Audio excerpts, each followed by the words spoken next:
નારદજી એક વખતના સમયે દુઃખી થયેલા.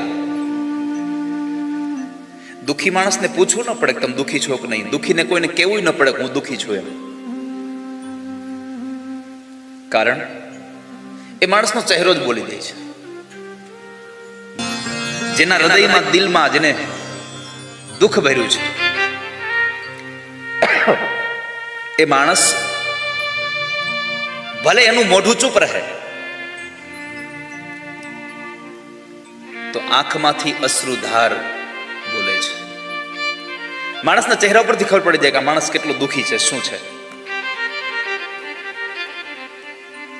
તો બરાબર ચાલતા ચાલતા નારદજી જતા હતા. બદ્રી વિશાલ ક્ષેત્રમાં હતા અને એ બદ્રી વિશાલ ક્ષેત્રમાં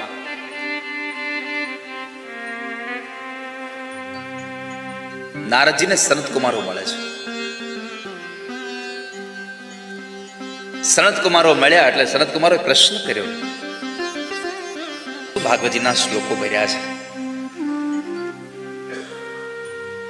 સનત કુમારો સામે મળ્યા નારદને એટલે નારદને પૂછ્યું કે નારદ, કેમ આમ ઉદાસ થઈને? હરિ કા દાસ કભી ન ઉદાસ. ભગવાનનો ભક્ત હોય એ ક્યારેય ઉદાસ ન થાય. કારણ પરમાત્માનો ભક્ત એક જ મનોવૃત્તિથી ચાલતો હોય છે કે મારી જીવનમાં જે થઈ રહ્યું છે બધું સારું થઈ રહ્યું છે. મારી જિંદગીમાં જે થઈ રહ્યું છે બધું સારું થઈ રહ્યું છે. પણ તમે દુઃખી છો, ભગવાનનું નામ લેવા વાળો દુઃખી છે. શું થયું? સનત કુમારો તો ત્યાં સુધી કીધું કે તમારું મોઢું જોઈને એમ લાગે છે કે કોઈ સંસારીના પૈસા લૂંટાઈ ગયા હોય ને જેવો ગરીબડો થયો હોય એવા દુઃખી થયા છો તમે. શું થયું તમને? શા માટે દુઃખી થયા છો? ક્યાંથી આવો છો? ક્યાં જાઓ છો? કુતશ્ચાગમનમ તવ. નારદજીને પ્રશ્ન કર્યો. નારદે જવાબ આપ્યો.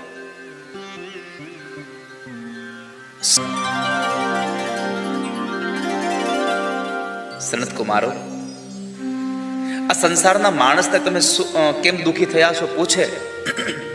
જે માણસ ફરવા ગયો હોય, અમેરિકા ફરીને ઘરે જાય અને લોકો જોવે, પૂછે કે ભાઈ શું જોઈએ એવા, શું કહીએ?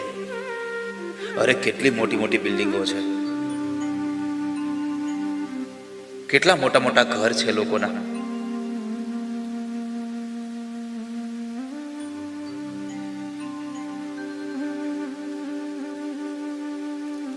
લોકો આવી પ્રશંસા કરે, સંસારી આવું વર્ણન કરે.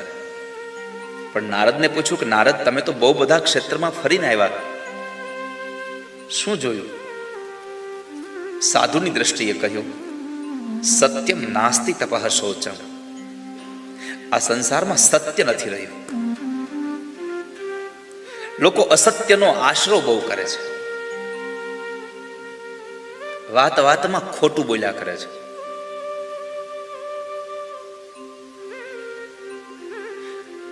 સત્ય બોલશો ને તો તમારે એક ફાયદો થશે. સાચું બોલવા વાળા માણસને એક ફાયદો છે. કયો ખબર? મેં શું જવાબ આપ્યો ને એ યાદ ન રાખવું પડે. કોઈ પણ વાતનો તમે સત્ય જવાબ બોલો તો મેં આ માણસને શું જવાબ આપ્યો, બીજા માણસને શું જવાબ આપ્યો, એ યાદ નહીં રાખવું પડે. નહીં તો સાવધાન રહેવું પડશે કે મેં આને જવાબ હું આપ્યો તો 2 દિવસ પહેલા. યાદ રાખવું પડશે. સત્યનો સૌથી મોટો ફાયદો છે, કશું યાદ નહીં રાખવું પડે.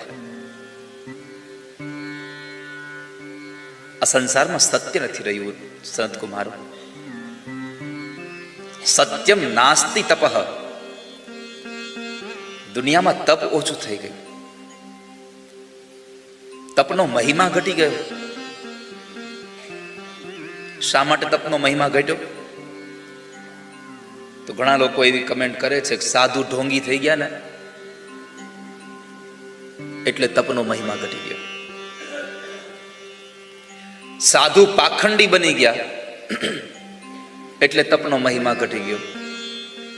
પણ મારે હાથ જોડીને તમને કહેવું છે, આ સંસારમાં સાધુ પાખંડી થયા એટલા માટે તપનો મહિમા નથી ઘટ્યો. પાખંડી લોકો સાધુ થવા લાગ્યા ને એટલે તપનો મહિમા ઘટી ગયો છે. સાધુ પાખંડી હોય જ નહીં ક્યારે. પાખંડ હતું જેનામાં એ સાધુ થવા લાગ્યા છે. જે પોતાનો ઘડીએ ઘડીએ વેશ બદલી શકે છે એવા લોકો તપ કરવા લાગ્યા એટલે લોકોની આસ્થા ઉડી ગઈ.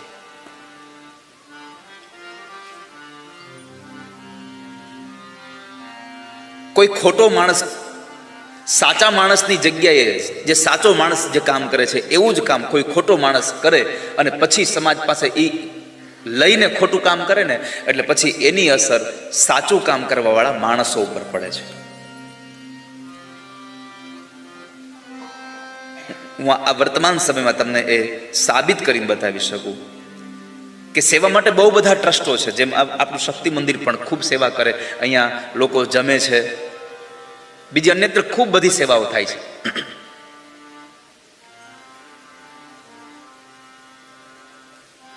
એમાં ક્યારેક કોઈક એવા માણસોએ ટ્રસ્ટ બનાવી લોકો પાસેથી પૈસા લઈ અને પછી જ્યારે ખોટું કામ કરી નાખ્યું એ પૈસાને ક્યાંય હિસાબ મળવા દઈ નહીં એટલે એની અસર સાચું કામ કરવાવાળું જે ટ્રસ્ટ છે એની ઉપર પડે છે. પછી લોકો અહીંયા પણ દાન દેતા અચકાઈ જાય છે કે આમાં આવું હશે તો.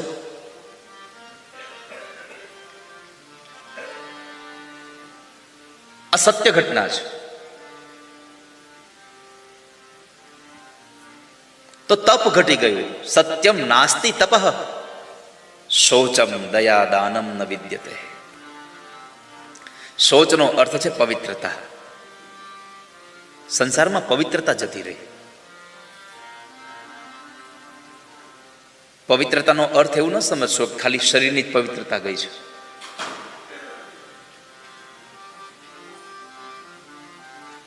શરીરની જ પવિત્રતા નહીં,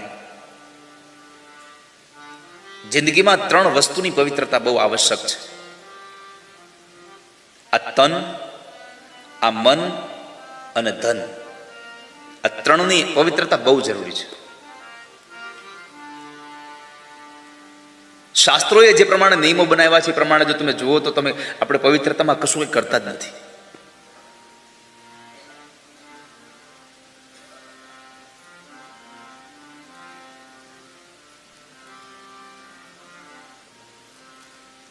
તણની પવિત્રતા માટે સ્નાન જરૂરી છે. શાસ્ત્ર તો ત્યાં સુધી કહે છે કે વોશરૂમનો યુઝ કર્યા પછી માણસે હાથ પગ ધોઈ, મોઢું ધોઈ અને કોગળો કર્યા વગર બહાર નાવવું જોઈએ. સ્નાન કર્યા વગર બહાર નાવવું જોઈએ, આ શાસ્ત્ર કહે છે. આપણે પવિત્રતા છોડી દીધી છે. શરીરની પવિત્રતા માટે સ્નાન આવશ્યક છે. મનની પવિત્રતા માટે સત્સંગની જરૂરિયાત છે. અને ધનની પવિત્રતા માટે દાન. તમારી આવકનો 10મો ભાગ પર સેવામાં વાપરી દો. પર સેવાથી મળેલો પૈસો જો પર સેવામાં વપરાશે તો પરમાત્મા તમને અનુભવ થઈ જશે, તો પ્રભુ તમને દેખાઈ જશે.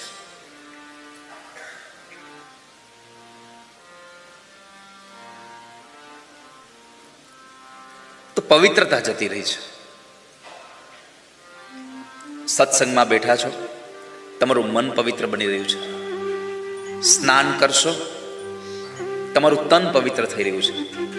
દાન કરશો તો ધન પવિત્ર થશે. તમારી પાસે રહેલી સંપત્તિ તમારી પાસે આવશે. પછી એના 3 જ માર્ગો છે. તમારી પાસે આવેલા પૈસાના 3 જ રસ્તાઓ છે. એક, તમે મેળવેલા પૈસાને ભોગવી લો. તમે જે પૈસા કમાણા છો એને તમે વાપરી લો, વાપરીને આનંદ કરી લો. બીજું, એ સંપત્તિને તમે દાન કરતા જાઓ. તમારી પાસે આવેલો પૈસો આજ નહીં તો કાલ જવાનો છે, પાક્કું છે. કાં તમારી સંપત્તિને વાપરીને તમે આનંદ કરી લો, કાં તમારી સંપત્તિને કોઈને દાનમાં આપીને આનંદ કરી લો. નહીં તો ત્રીજો રસ્તો સંપત્તિને જવાનો છે નાશ. કાં તમારો પેલા નાશ થઈ જાય તો તમારી સંપત્તિ પડી રહે, અને કાં તમે હશો તે તમારી સંપત્તિ નાશ થઈ જશે. આ ત્રણ જ રસ્તાઓ સંપત્તિને જવાના છે, ચોથો માર્ગ જ નથી. માટે કાં ભોગ ભોગવી લો, કાં દાન કરી લો, અને કાં તો નાશ થઈ જવાનું છે. યથોચિત જગ્યાએ માણસ યથોચિત વસ્તુનું દાન કરે. જ્યારે સમૂહમાં આવી દાનની વાત થતી હોય ને ત્યારે ઘણા લોકો મનમાં વિચારતા હોય કે દાન કરવા કેટલા લોકો, આપણે ક્યાં કરવાની જરૂર છે? કઈ અહીંયા જેટલા બેઠા છો ને બધાને મારે કહેવું છે, વારે વારે અહીંયા આ શક્તિ મંદિરમાં આવીને આવી સરસ સરસ કથાઓ થતી રહે, સરસ સરસ આપણને આપણા કલ્ચરલ પ્રોગ્રામ મળતા રહે, આપણને ભગવાનના આવા સરસ સરસ મજાના દર્શન થતા રહે, આ મંદિરમાં બહુ બધી વ્યવસ્થાઓ થતી રહે વધારે વધારે. એટલા માટે યથોચિત સમયે યથોચિત આપણી રાશિ આ મંદિરમાં દાન કરતું જવું જોઈએ માણસે. હું આજે બપોરે જ પધરામણીમાં હતો ત્યારે હું ચેરમેન ને વાઇસ ચેરમેન ને સેક્રેટરી ત્રણેય મારી ગાડીમાં હતા. તો હું બીકેને પૂછતો હતો કે આ કથા કરો છો ને, કાલે મેં સાંભળ્યું કે થોડું ડોનેશન આપણે ભેગું કરવાનું છે. એટલે મેં પૂછ્યું, મેં કીધું તમારે શેના માટે કરવું છે? તો મને કે આ ફ્લોરિંગ ચેન્જ કરવું છે, થોડો કલર ને બધું કરવું છે, એ બધું કરાવવું છે.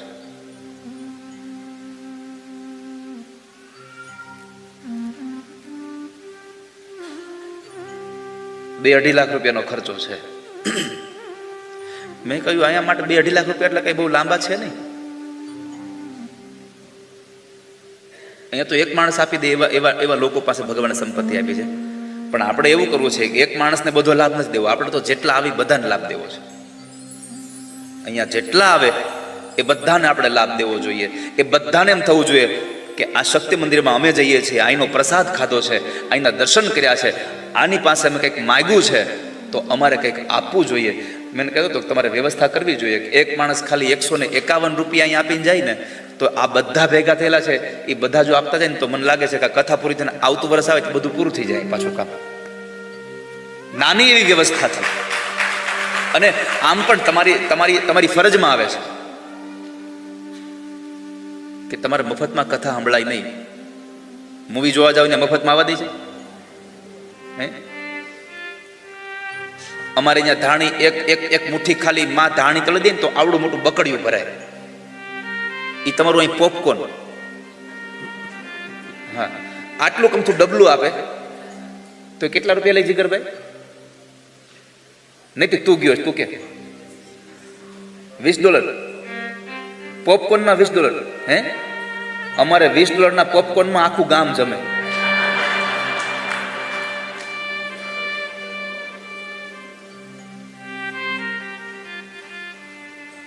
હું એમને કહેતો હતો કે આજે સવારે વાત થઈ સંદીપભાઈ અમે બધા હતા તો ધજાની કંઈક વાત ચાલતી હતી. તો મેં પૂછતો હતો કે મેં કીધું તમે બધી વ્યવસ્થા માટે તમે કેવી રાશિ રાખો એમ. એટલે એમને એની વ્યવસ્થા પ્રમાણે કહ્યું. એટલે મેં માયગા વગર સલાહ આપી એને. એ મને કહેતા હતા કે 125 રૂપિયા અમે આરતીની ડીશના, આરતી કોઈ યજમાન બને 125 રૂપિયા રોજની. કેટલી તમારે આરતી નોંધાય ભીખુભાઈ? 125 રૂપિયાની એક આરતી હોય તો કેટલા લોકો આરતીમાં જોડાય? હે, હા, નવરાત્રીમાં ભલે ને, પણ નવરાત્રીમાં અમે રૂપિયા વાળા ધ્યાન. તમે ડોલરિયા છો, અમારે તો રૂપિયા જ હોય ને. એટલે તમારે એ રૂપિયામાં તમારે, હું અહીંયા જ્યાં સુધી અમેરિકામાં રોકાવું ત્યાં સુધી તમારે બધાને ડોલર જ સમજવાય. એટલે હું એમને કહેતો હતો સહજતાથી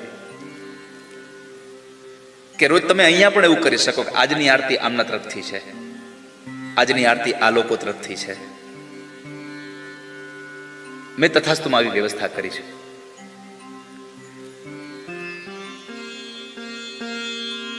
આપ જ્યારે ગુજરાત આવો ત્યારે એક વખત આવજો એટલે તમને ખ્યાલ આવશે. એ સ્કૂલ અહીંયા તો દાન નથી લેતા અમે, બધાને ખબર છે. સ્કૂલ બને છે અને સ્કૂલમાં માણસ કેવી રીતે આપણી સાથે જોડાયેલો રહે કાયમ માટે અને આપણો નિભાવ કેમ થાય એના માટેની એક વ્યવસ્થા કરી તથાસ્તુમાં, કે રોજનો 2-2.5 લાખ રૂપિયાનો ખર્ચો છોકરાઓને જમવાનો, શિક્ષકોનો, ગૌશાળાનો, યજ્ઞશાળાનો, મંદિરનો. તો હવે 2.5 લાખ વાળા લોકોને આપણે કોઈકને કન્વિન્સ કરવા એટલે થોડીક વાર લાગે. એટલે મેં ભારતમાં એવું નક્કી કર્યું છે કે ભારતમાં 1 લાખ લોકોને તથાસ્તુ વિદ્યાપીઠ સાથે જોડવાના, અને એ 1 લાખ માણસો શું કરે તો કે રોજનો 1 જ રૂપિયો દાન આપે, રોજનો 1 રૂપિયો દાન આપે.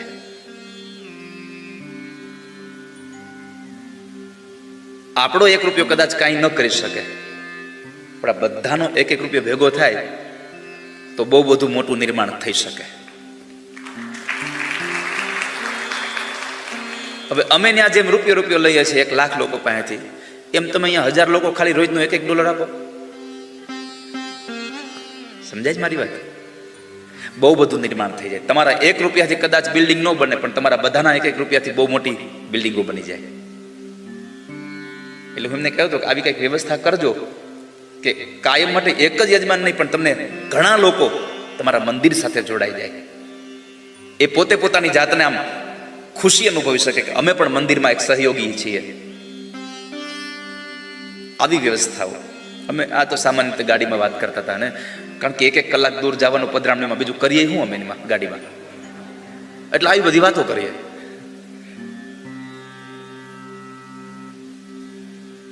તો માણસ પોતે દાન આપતો જાય. એટલે હું તમને એ પણ આજે કહી દઉં છું, આજે વાત નીકળી છે તો આ મંદિરમાં આ તમે જે ફ્લોરિંગમાં બેસાડો ને અહીંયા, એ બધું બદલવાનું છે, સારું બનાવવું છે કંઈક.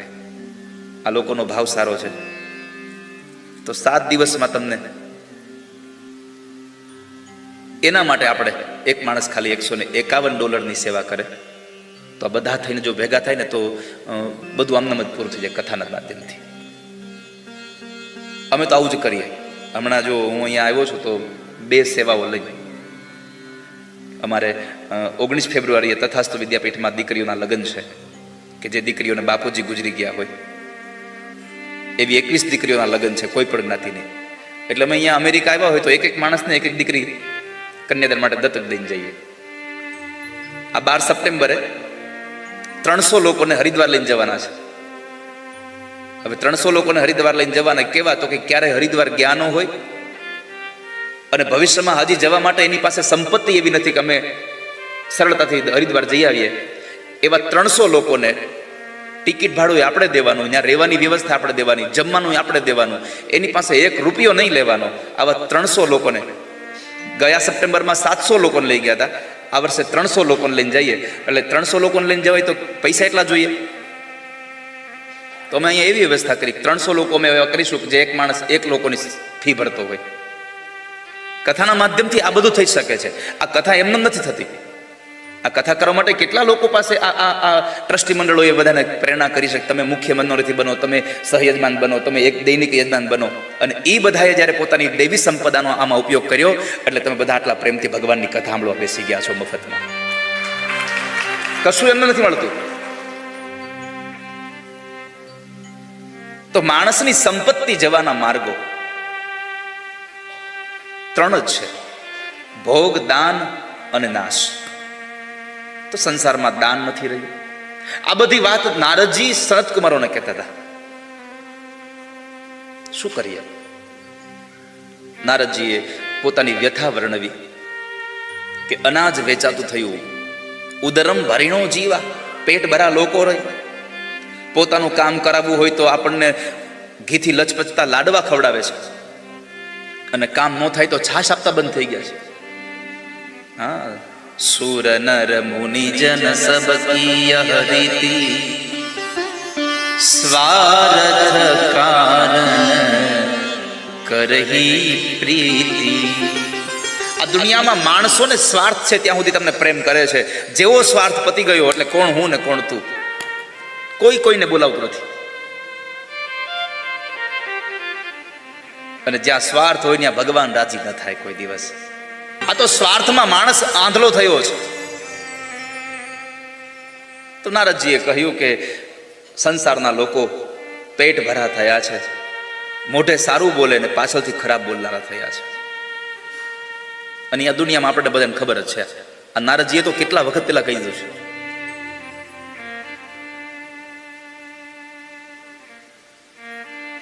સનત કુમારે પૂછ્યું, તમારી મૂળ વાત કહો ને, થયું છે શું? અને નારદજી કહે છે, સાંભળો,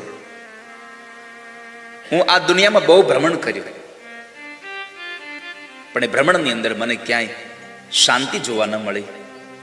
યમુનાના કિનારે ગયો તો યમુનાના કિનારે પણ મેં એક દ્રશ્ય એવું જોયું, ભગવાનની લીલા જોઈ. યામુનમ તટમાપન્નો યત્ર લીલા હરેરભૂ. ભગવાનની એક લીલા જોઈ. શું જોયું નારદ? તો કહે છે કે એક સ્ત્રી હતી, હજારો સ્ત્રી એને ચમર ઢોળે છે, પવન નાખી રહી છે, એની સેવા કરે છે. પણ કૌતુક આશ્ચર્ય એ હતું, એ સ્ત્રી રડતી હતી. તો બધા કુતૂહલપૂર્વક જતા હતા. તો મને થયું કે લાવ હું જાઉં. હું નજીક ગયો, જ્યાં જોઉં છું તો બે વૃદ્ધ પુરુષોના મસ્તક પોતાના ખોળામાં રાખી અને એક સ્ત્રી રડે છે. એટલે મેં ત્યાંથી પસાર થયો હતો. મને સ્ત્રીએ પ્રાર્થના કરી, ભો સાધો ક્ષણં તિષ્ઠ મચ્ચિંતામપિ નાશ્રય. એ સાધુ ઉભા રહો, તમે એક ક્ષણ માટે રોકાઈ જાઓ.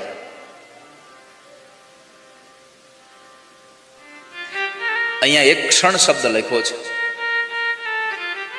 આપણને સૂચન કરે છે કે સાધુની એક મિનિટ, એક ક્ષણ તમારું જીવન ધન્ય બનાવવાની તાકાત ધરાવે છે. સત્સંગ એક ઘડીનો થઈ જાય તોય તમારું જીવન ધન્ય થઈ જાય. આપ રોકાઈ જાઓ. નારદજી ઉભા રહ્યા. નારદે પૂછ્યું, કોણ છો તમે? સ્ત્રી કહે છે, હું ભક્તિ છું. નારદ જેના કાન છે એમ કહે, આ ભક્તિ અને એની દશા, કેમ રડો છો? આ તમારા ખોળામાં સૂતેલા બે પુરુષો કોણ છે? ભક્તિ કહે છે, એ મારા બે દીકરા છે. નારદજીને આશ્ચર્ય થયું કે મા યુવાન અને દીકરા વૃદ્ધ. મા વૃદ્ધ અને દીકરા યુવાન હોય આ ઘટના જોઈ છે, પણ આજે મા યુવાન અને દીકરા વૃદ્ધ બન્યા. આ કલીનો પ્રભાવ છે.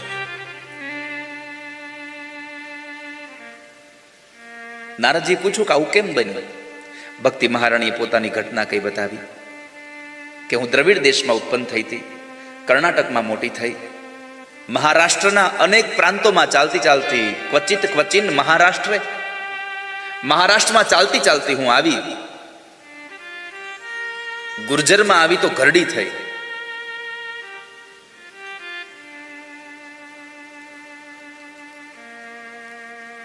અધર્મએ અમને ઘરડી કરી દીધી. પણ યમુના ઘાટે આવીને યમુનામાં સ્નાન કર્યું તો મને મારું યૌવન પાછું મળ્યું. મારા બે દીકરાઓ વૃદ્ધના વૃદ્ધ રહ્યા છે. હું તમને પ્રાર્થના કરું છું, આને જગાડો. જો તમે નહીં જગાડો તો ઇદમ સ્થાનમ પરિત્યજ્ય વિદેશમ ગમ્યતે મયા. હું આ સ્થાન છોડી વિદેશમાં ચાલી જઈશ. નારદજી કહે છે, ભક્તિ તમે ક્યાંય ન જાઓ, તમારા દીકરાઓને અમે જગાડીશું. પછી તો નારદે જ્ઞાન અને વૈરાગ્યના કાનની અંદર વેદના મંત્રો ગાયા, ગીતાજીના શ્લોકો ગાયા. પણ આમ ઉઠે, આળસ મળી, પાછા સૂઈ જાય.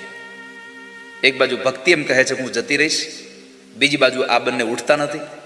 નારદની ચિંતા બહુ વધી ગઈ. અને એ ચિંતામાં એક આકાશવાણી થઈ, નારદ સત્કર્મ કરો, સત્કર્મ કરો, નારદ સત્કર્મ કરો. હવે સત્કર્મ કરવાની વાત કરી તો નારદને ચિંતા થઈ કે મેં આ વેદના મંત્રો ગાયા, ગીતાજીના શ્લોક ગાયા, અને છતાંય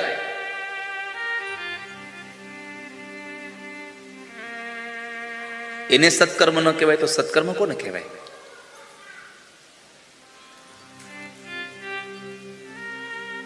ભક્તિ મહારાજે કીધું તમે અહીંયા રહો, તમારા દીકરાઓને જગાડવાનો ઉપાય હું શોધીને આવીશ. અને જો હું તમારા દીકરાને જગાડું નહીં તો હરિનો દાસ નહીં, તમારા દીકરાને જગાડું નહીં તો હું હરિનો દાસ ન કહેવા. આપ અહીંયા રહો. પછી ભક્તિ મહારાણીના દીકરાને જગાડવા માટે નારદ નીકળ્યા હતા, ચિંતિત થઈને.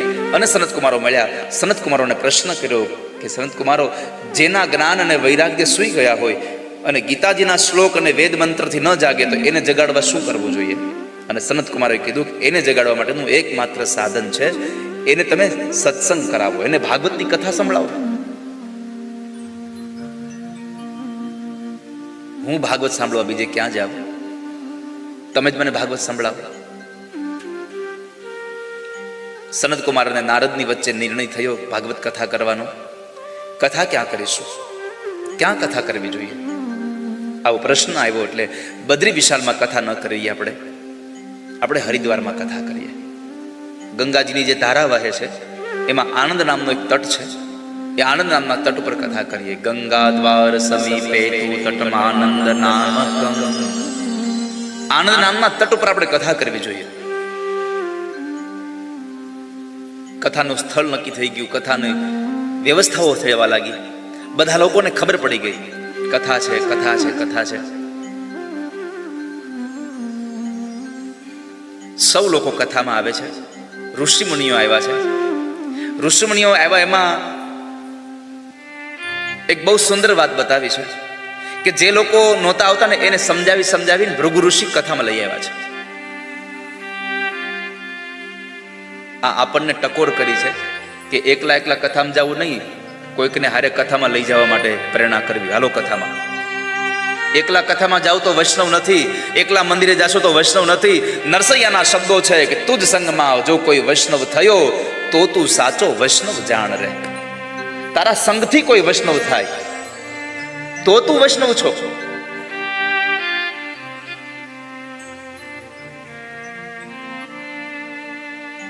અને હું તમને ભરોસા સાથે કહું છું કે તમે એક વખત એક માણસને કથામાં લઈ જાઓ, બીજા દિવસે એ તમારી જગ્યા રાખીને બેઠો હશે.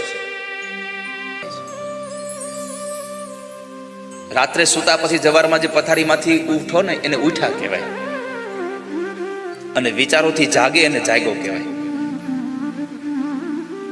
અને જે માણસ ભગવાનની કથા નથી સાંભળતો એ ક્યારે જાગી નથી શકતો. અને સૌથી અગત્યની વાત ભાગવતજી એમ કહે છે, જે માણસને મનુષ્યનું શરીર મળ્યું અને છતાંય એ માણસ જો ભગવાનની કથા ન સાંભળે તો એ આ સંસારમાં કાં તો ચાંડાલ જેવો છે, કાં ગધેડા જેવો છે. હા, ભગવાન વ્યાસે લખ્યું, ચાંડાલ વચ્ચ ખરવત બતતૈન નીતમ. જેને કથા નથી સાંભળી એ ગધેડા જેવો છે, ખાલી ભાર વહન કરવા આવ્યો છે. પૈસા કમાઈને સંસારને ખાલી દીકરા દીકરીઓને બસ રાજી રાખવા આવ્યો છે, જેને ભગવાનની કથા નથી સાંભળી. અને ત્રીજું કહ્યું, જેને કથા નથી સાંભળી એનો જન્મ કેવલ એની માતાને જન્મના સમયે દુઃખ દેવા, પ્રસૂતિનું વેદના દેવા માટે આવ્યો છે. ચાંડાલ વચ્ચ ખરવત બતતૈન નીતમ મિથ્યા સ્વજન્મ જનની જની દુઃખ આજા. જે માણસે ભગવાનની કથા નથી સાંભળી એ માણસ પોતાની માતાને પ્રસૂતિની વેદના દેવા હાટું જ જન્મો છે, બીજું કઈ કામ નથી. આવી કથાઓ આપણને મળતી હોય, શું કામ જવા દેવી? અને એ કથાના શબ્દો સાંભળી જ્ઞાન વૈરાગ્ય જાગૃત થયા. યમુનામાં સ્નાન કર્યું, તરુણ બન્યા, અને એ તરુણ દીકરાઓને સાથે લઈ અને ભક્તિ મહારાણી નીકળે છે. જે જગ્યાએ કથા થઈ રહી છે ત્યાં જવા માટે તૈયાર થયા. જેટલી નદીઓ હતી બધી નદીઓને સ્ત્રીના રૂપમાં સાથે લીધી. જેટલા તીર્થના દેવતાઓ હતા એને બધાને પુરુષના રૂપમાં સાથે લીધા.